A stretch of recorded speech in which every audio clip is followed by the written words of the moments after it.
What's up, everybody? Welcome to the AM, guys. Welcome back to 5 Minute Rants. I'm your host, Michael Abernathy, and welcome to the show predicated on the journey of life and business. Well, everybody, today I actually wanted to talk about observation.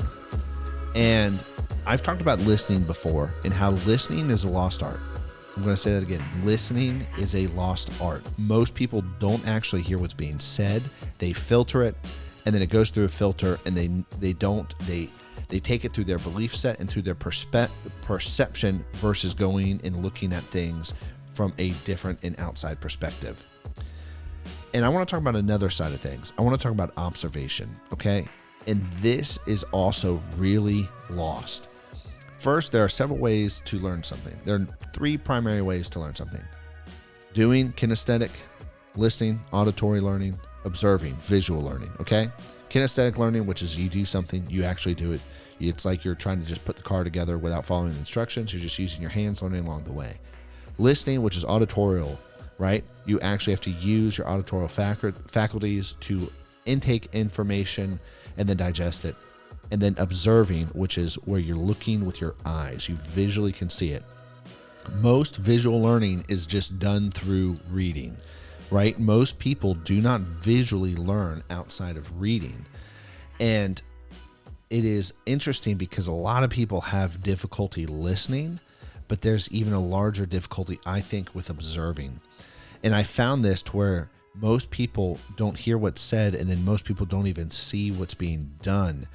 And there's such an advantage to being able to look and learn and watch. And I watched a documentary years and years ago about a Japanese blacksmith who had carried on the tradition and the art of making a katana and doing sword creation.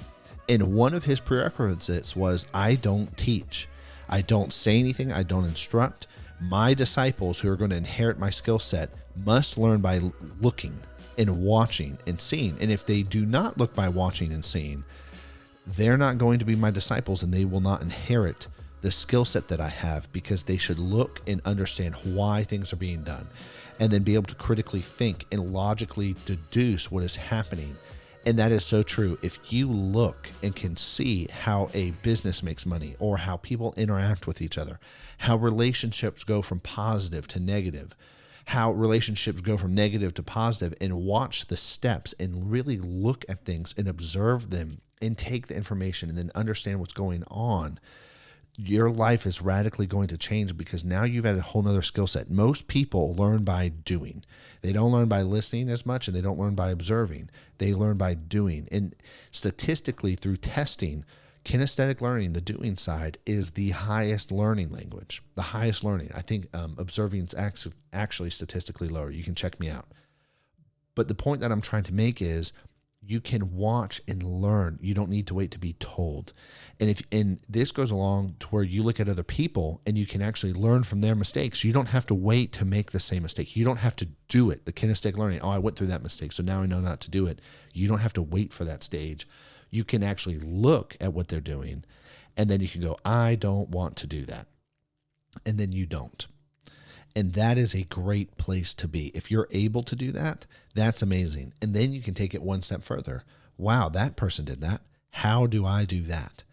Wow, that person, I watched what they did and it was successful. I want to repeat that. And you don't have to be told, and you don't have to go through it to understand that it was successful. You can look and observe and then logically deduce.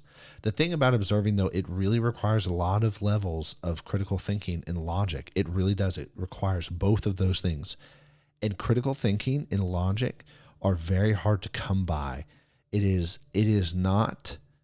interesting because logical seems to just be simple and seems to make sense along the way.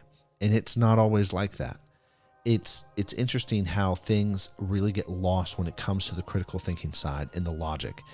And so if you don't know anything about critical thinking and logic, I would encourage you to read some books and get educated on it, because it will help change your life and how you view the world, and then also how you interact with the world.